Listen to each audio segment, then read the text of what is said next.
Today on the Pitchbook podcast, we have a special doubleheader where Zach is pitching Anne Frank, the biography by Melissa Mueller, and I'm pitching Diary of a Young Girl by Anne Frank.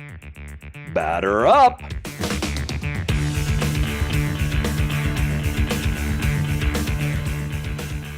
All right, Zach, this is our second doubleheader, and I feel like this is one of those ones. I feel a little bit weird about it. I was telling you before the show, before the recording.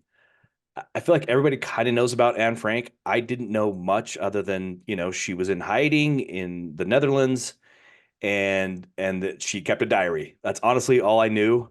So I was kind of excited that you mentioned we should do this as a doubleheader, but I didn't know a lot. How about you? Very little, nothing. I knew kind of who Anne Frank was, that she was a girl, she was in hiding. One of my daughters did a book report on Anne Frank, but I will tell you, going into this, I really didn't know. After reading the biography, I realized how much I didn't know Yeah, about exactly. the So story. It's so so humbling, and now I get it. Like, I understand. yeah, and we both kind of picked like how do we pick something that's slightly different. I initially had picked a very short book, and then I said, you know what, I've got to read the actual diary because I've never have read it. So a lot of people that are listening to this probably have. Um, so there may be some things maybe some things you don't know, but this is going to be our kind of our reaction to what we experienced in reading it and our thoughts. So with that said, do you want to kick us off? You had the whole Yeah. biography, so you've got the whole like I've just got literally just the diary. So So go for it. yeah, yeah, and I think this is a good approach to this particular story because the diary gives you the insight into her mind, what she was recording. She was a teenage girl, and the biography gives you a lot of the background of what was happening in Germany, what was her family doing. So Mhm. I'll just kind of walk through the history, what led up to them getting captured, some of the dynamics around that, which was just really eye-opening. The Frank family originally, there were two girls, so Anne and Margot. At the time, they were very young. The biography goes through their upbringing. They moved to Holland, which during World War One, Holland was neutral, and it was viewed that maybe in World War Two, Holland would be neutral as well. And Hitler, of course, was seeking out just to exterminate Jews. There's obviously a lot recorded on um, what happened there, but the Frank family moved to Holland. The dad was an entrepreneur. He had a couple different businesses that he was running. And the hope was, and he was trying to get their family even out of Holland to the US. So they had applied for passports. And as I was reading this, I was thinking, okay, I'm the dad. I've got four daughters. Two of my daughters are about this age of Anne and Margot. So like this is going through my head, and you can just get the sense from the dad he's trying to do everything that he can to keep the family financially afloat, to keep things going. You've got a psychopath that's trying to hunt down your family, but at this point they're in Holland, so they think maybe we'll be okay in Holland because it's a neutral state. So what happens is Germany advances into Poland, and then it gets a little bit more tense, and they start to enter Holland. The surrender, I believe, was within a week or 11 Mhm. days. It was Yeah. pretty quick. The Queen of Holland got on a ship, left to England, kind of abandoned Holland, but they thought, well, maybe that's better because if they were able to capture her, they could use her as leverage. And over time, the Germans started to, initially said, "Oh, that nothing's going to happen to the Jews. Everything's going to be treated as independent as we can." But over time, they start forcing Jewish business owners to give up the ownership to their businesses. So they call this like an Aryanization, to where Frank, Anne's father, had to kind of sign over his business rights to other people who were not Jewish, people that he trusted. And the thought was, well, maybe I can get my businesses back later. But this just gets worse and worse. They start to not allowing kids to go swimming at the pool. Like, think of your kids in the summertime, they want to go swimming. And there's this separation from Jews and everybody else in Holland. So the book does a really nice job of going through and just explaining what was happening and the gradual encroachment to the point where Jews were expected to wear and I didn't know this, and I'm a little embarrassed to admit this, but they had to wear like Star of David. yeah, the Star of David is a little yellow badge, and that was a way for people to identify that you were Jewish. So that's kind of starts the process. And what really sent them into hiding was there there were letters going out. Frank thought that he would get the letter first and that he would be have to go back to Germany and be taken prisoner, but it's actually their oldest daughter, Margot, who got the letter. Yep. Now imagine your child getting that letter and you have to surrender. There is no way. There is no like over my dead body. Right. Now Frank had been planning, and they had a shop. What they used for business, he kind of had a plan. So they had this little, um, all kind of like an upstairs type of apartment. Matt, you've been there. I don't know. Yep. Did you go? I didn't, Did you we go didn't, through the house? Okay. no, we weren't able to get in because it's always sold out. I had no idea it was going to be so crazy, but we did walk by and see where it was. And you kind of have a sense of how small, how it's a kind of a thin house, if that makes Tiny. any sense. Yeah. Very, very, not a lot of room if you're just in the upstairs for sure. So, Yeah. And I don't know what I expected before I read this book. Like, they're in hiding, or they hiding under the floor in the basement of somebody's house. Like, I just right. didn't know. And Right. that's kind of how I came to the book. Like, what does that look like when you go into hiding? But in this case, they were fortunate enough to have this, I think it's 263 Precinct. I don't know how to pronounce that, was the address of where they went into hiding. Now, the business, what's interesting, was still in operation. So Frank had handed over the ownership.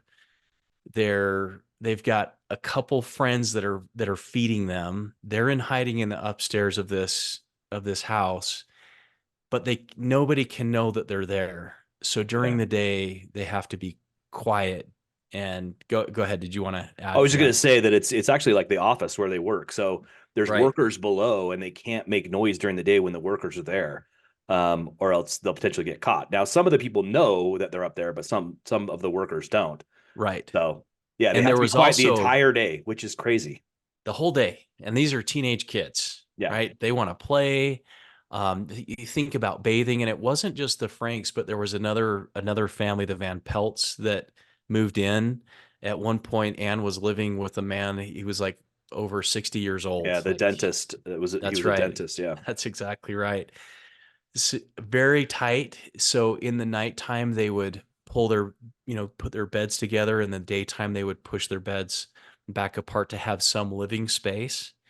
And they did not leave this place. They lived there for 25 months. So for 2 years, not going outside, not walking in the park, and not having like any outside experience or any social interactions with your friends. So Anne goes into her diary. That's like her place to record these thoughts and feelings. And she very much loved her dad. She was a daddy's girl. Hmm. She had, I wouldn't say resentment towards her mother, but it sounds like they didn't get So, along as well. well, it's interesting you say that. In the biography, does she quote the diary a lot? Does she? I mean, how much of that does she Yes. get into? Because I can speak to it a little bit. I just don't know how much was in the Yeah. biography. There's several quotes, but more the quotes give you kind of the attitude of how Anne was feeling at different points Hmm. during the whole experience. So they're in hiding. Um, there's a woman, and again, forgive me, Meep is the Meep. one. Yep, Okay, Meep is her name. it's Miep. We'll say Meep is bringing them food. So she's covertly gathering food, bringing it back to the house, keeping the family fed. Think of using the bathroom during the day. in a keeping bucket, right? in a Like that's, bucket. yep. Yes. Yep. Keeping everything totally silent. And then at night, as the workers go home, they have a little bit more flexibility within Yeah, the property. they can go downstairs. That's something I did not know, that they could go downstairs, wash up, clean up, Yes. things like that when the workers were gone.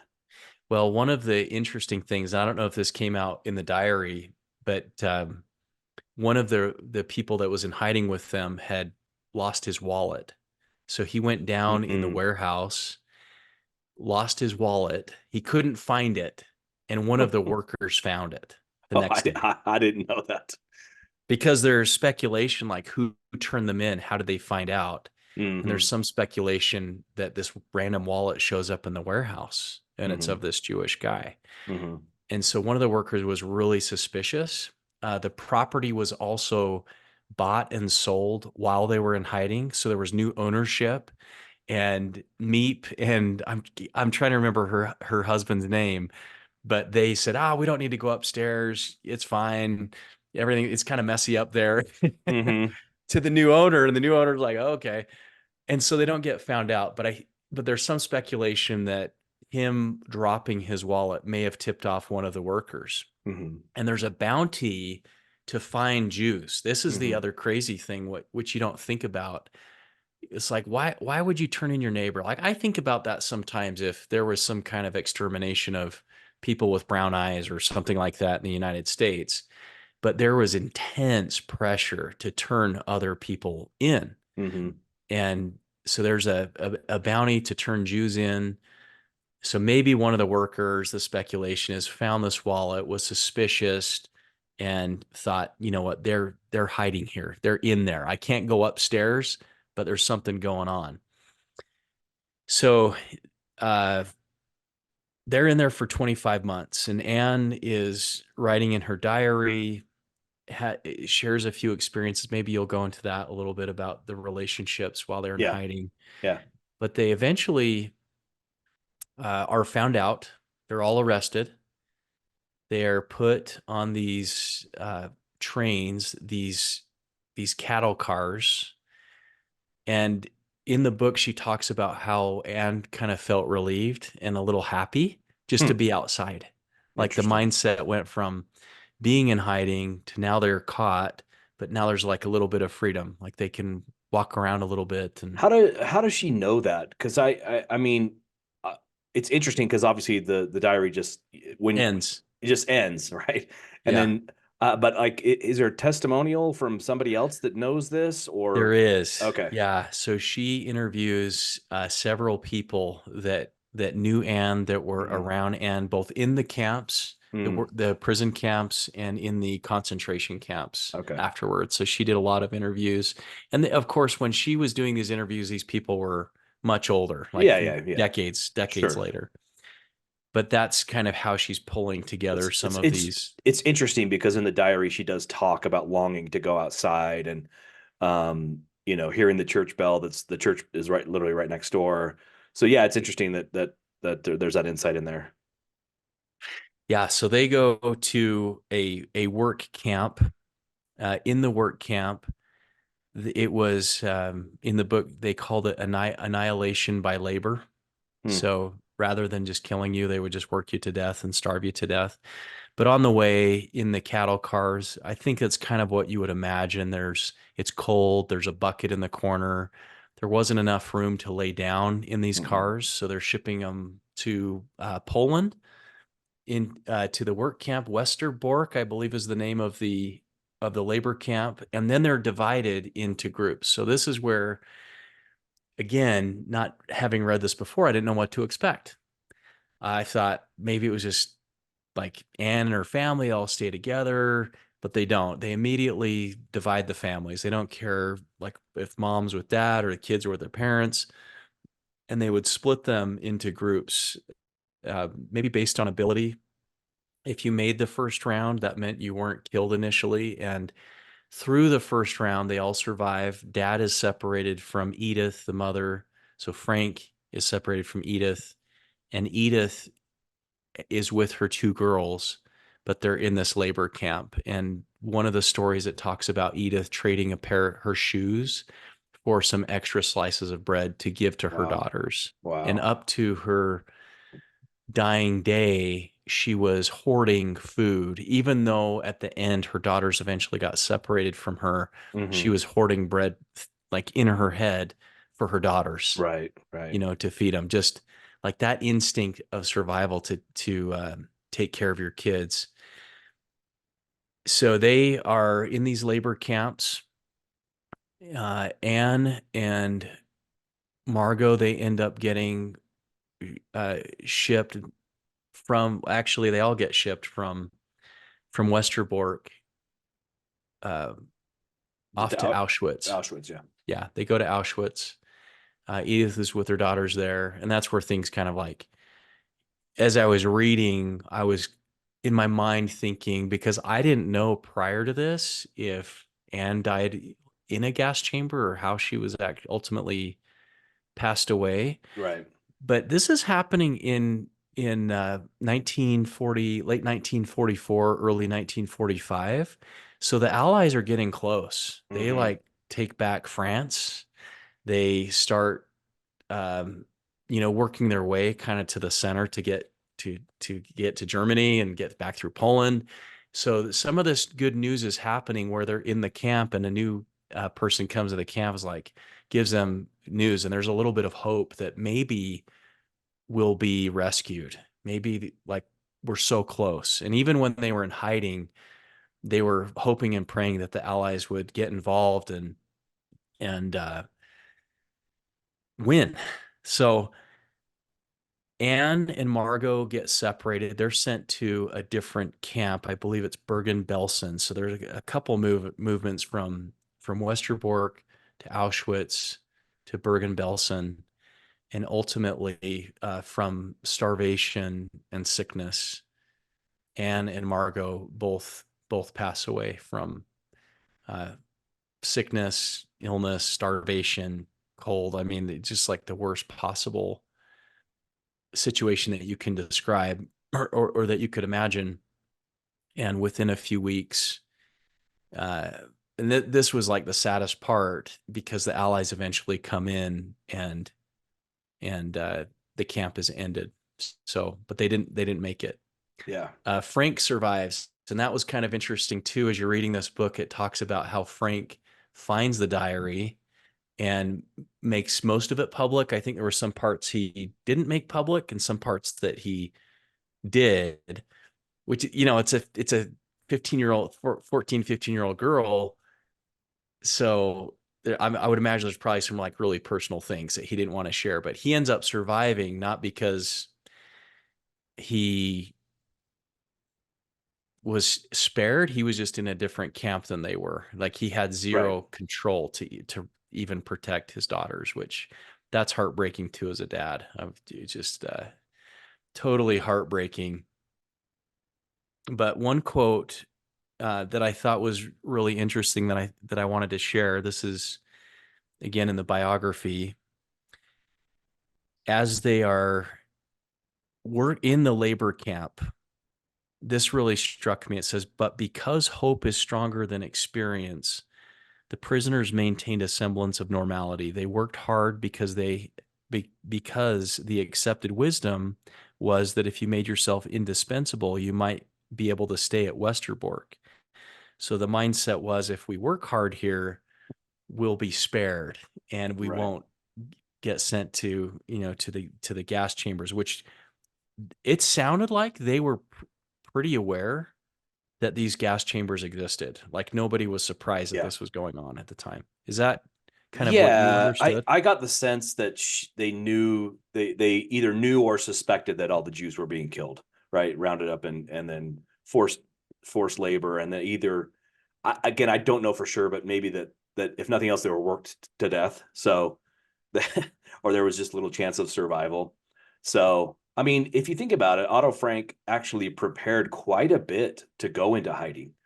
So that I found was pretty interesting, is that all the preparation. So like you were saying, we have all this stuff in our house, and what would we take with us and preparations for food. And um, He was ready.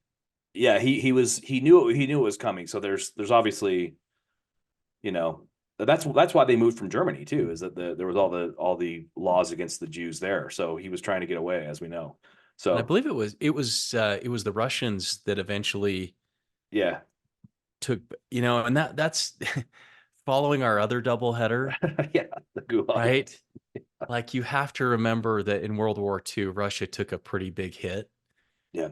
in World War II.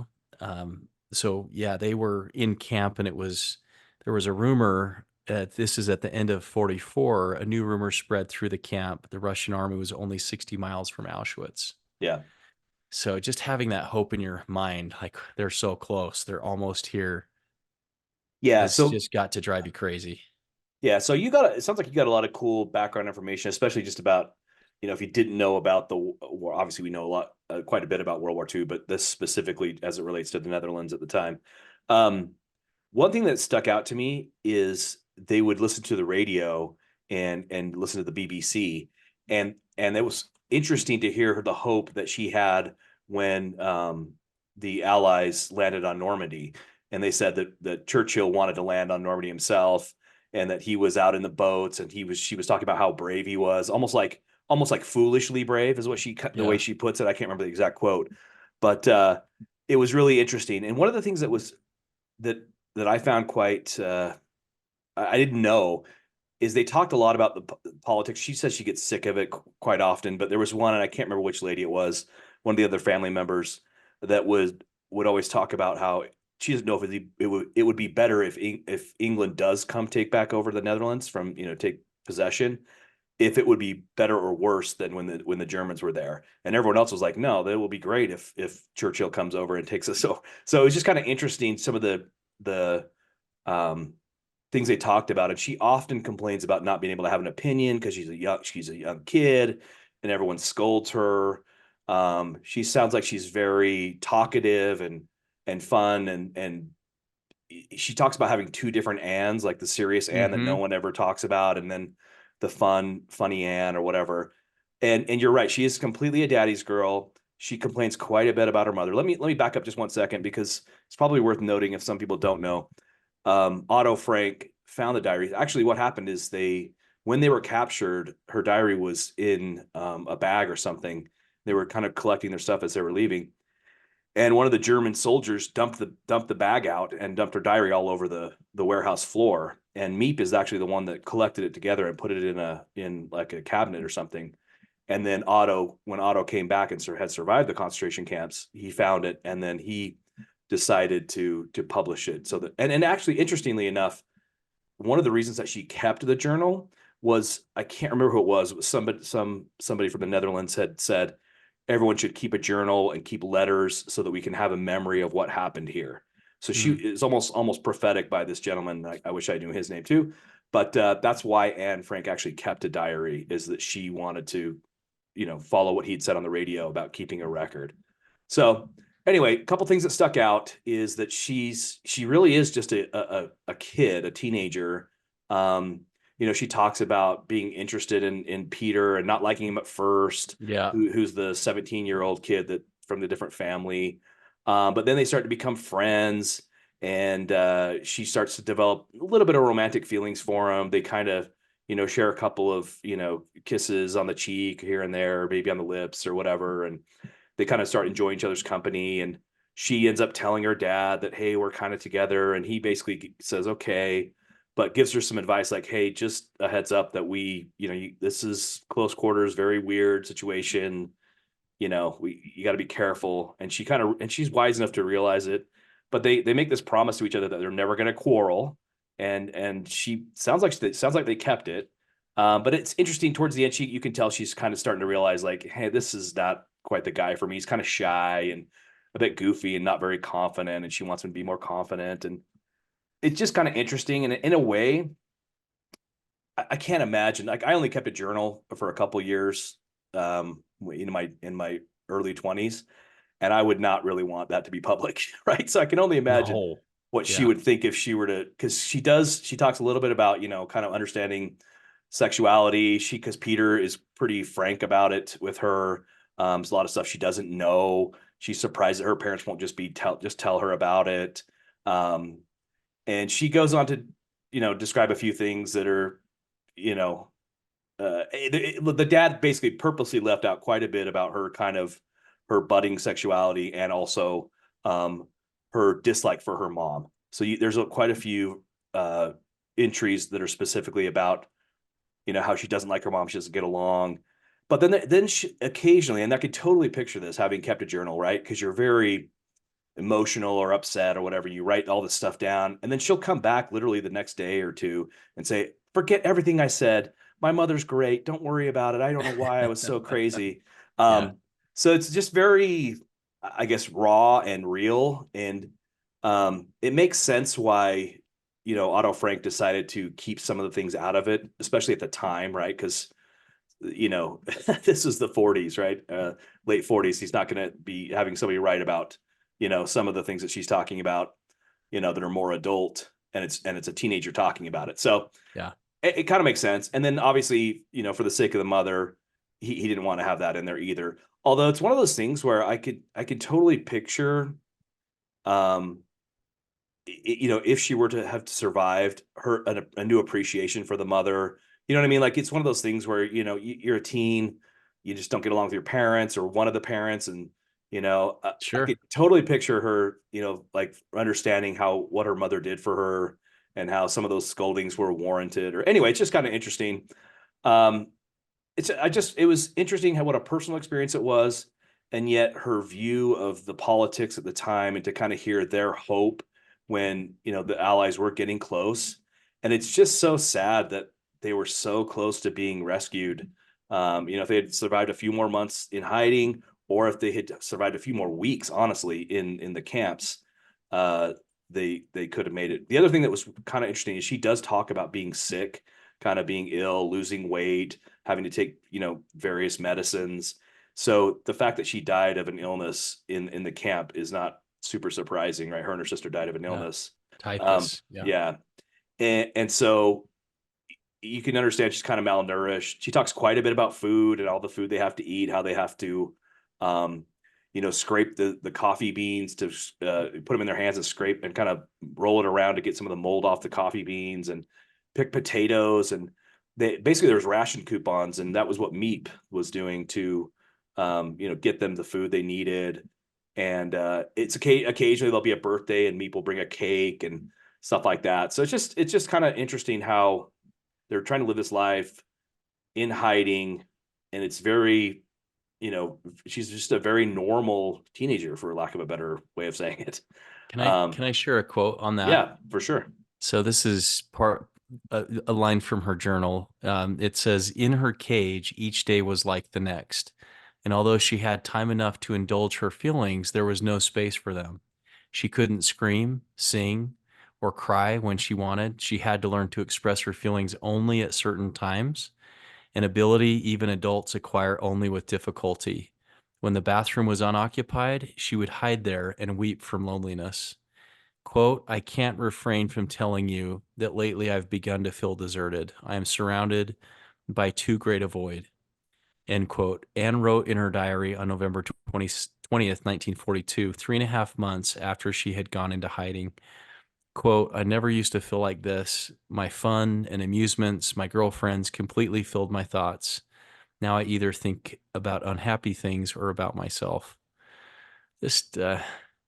I did you, as you were reading that, maybe selfishly, I was trying to think of a time in my life where the only thing I could think of, and this is not even a comparison at all, Right. but the first few weeks of the pandemic where everyone was expected to stay home, not go outside. I Hmm. remember having, our little family having like our little church Yeah. service Yeah, exactly. at home and just feeling very isolated from the world. That's the closest thing I can think of I've ever experienced, Sure. but I didn't have anybody looking for me to send me off to a labor camp. It's like you just can't go outside or you can't talk to your neighbors or friends. I mean, we could talk and communicate, but we didn't have to hide. We had all the electronics right. we wanted. We had all the video games and Yes. TV, Yeah, all the exactly. entertainment, the internet, everything we could possibly Yes. want. It's that's like it's no comparison. That's the Uh, only thing I could think of in my sure, life where I sure. have felt like separated from And society. and what's funny about that is you're right. It's not a comparison, but it's interesting to see how people were impacted with depression and anxiety. I Yes, think that was afterwards. really a rough time for a lot of people. Honestly, I didn't have that so much. I didn't think it was that. I didn't, I don't know what it was. You're an introvert. You just Yeah, like right. you're fine being at home. You're like perfect. No, no, no. I don't know what it was, but I didn't.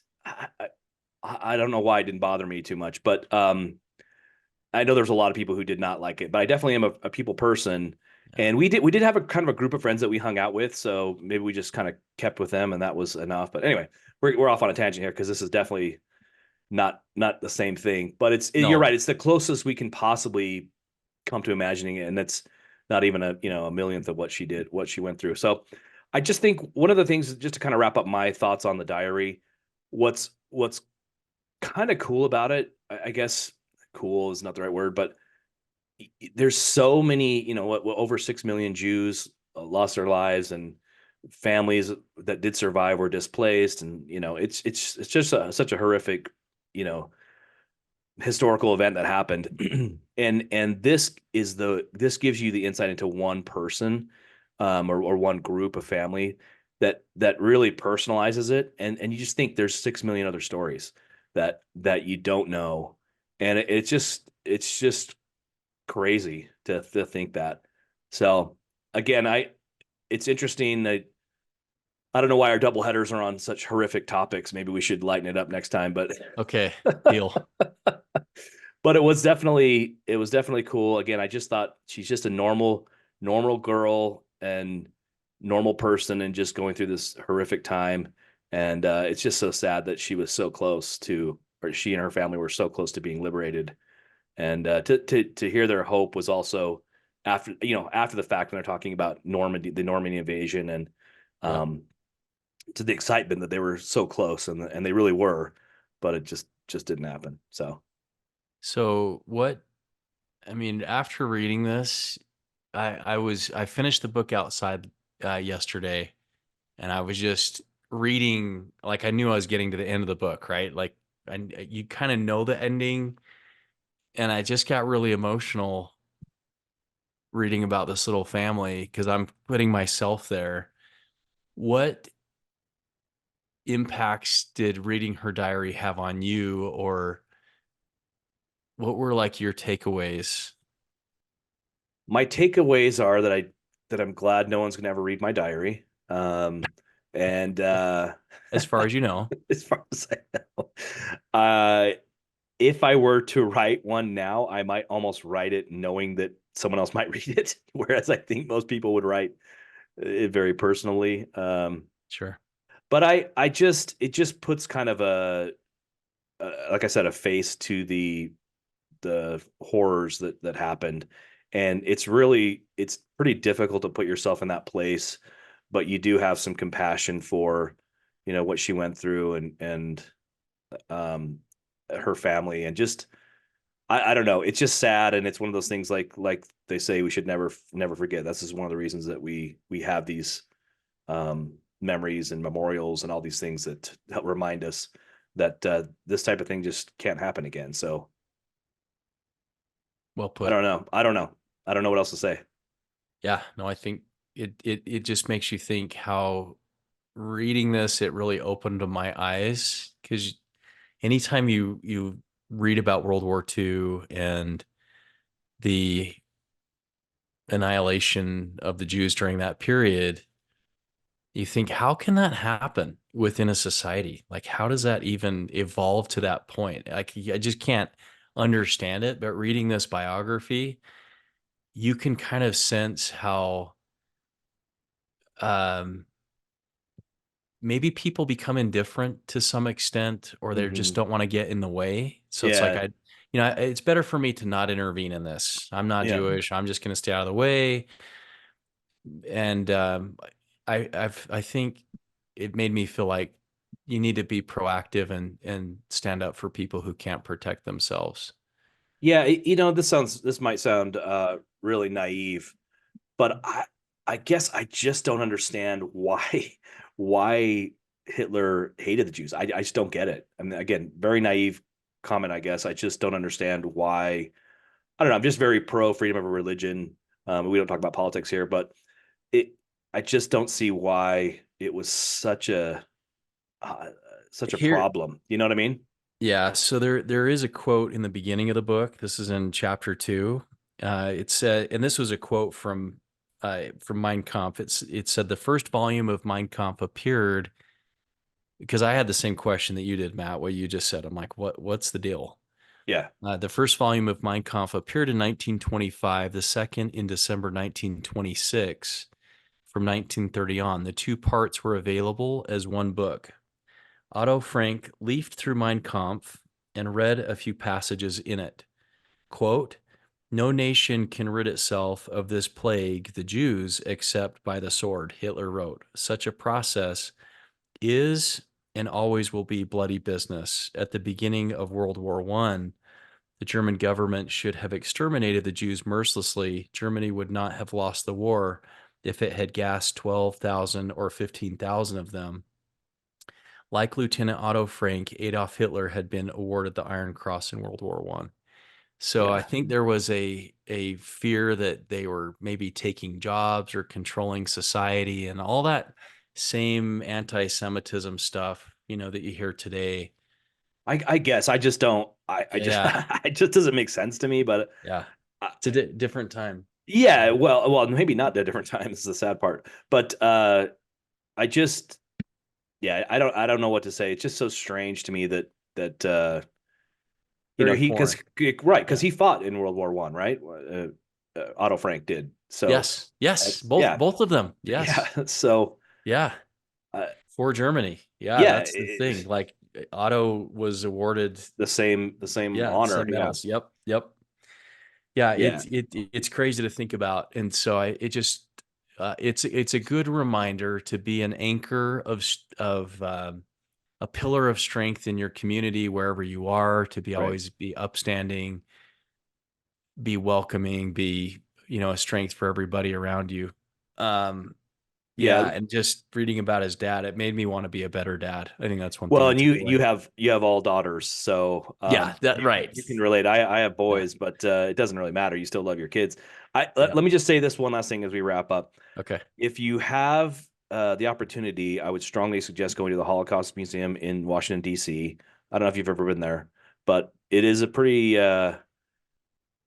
pretty moving museum. It's it's interesting and difficult. My wife definitely had a hard time walking through it. And I'll be heading over to Poland as well in a month or so, and I'll be visiting Auschwitz. So I'm excited is not the right word, but I am interested to kind of see what it's like there and learn about it. We have some people that are going to tour us around and kind of tell us about it. So I'll bring that to you. But I would just say if you have the opportunity in DC, definitely worth your time to go visit that museum. All right. Anything else? That was that No, was that was a bit heavy. We're gonna that's it. hopefully lighten it up next week. Appreciate everyone that listens. Please like, subscribe, and give us your suggestions, give us your feedback. If you want to be a guest on the show, let us know. Thanks again, obviously, to Deja Vega for the music. Have a great week, and we'll catch you next time on the Pitchbook Podcast. Thank you.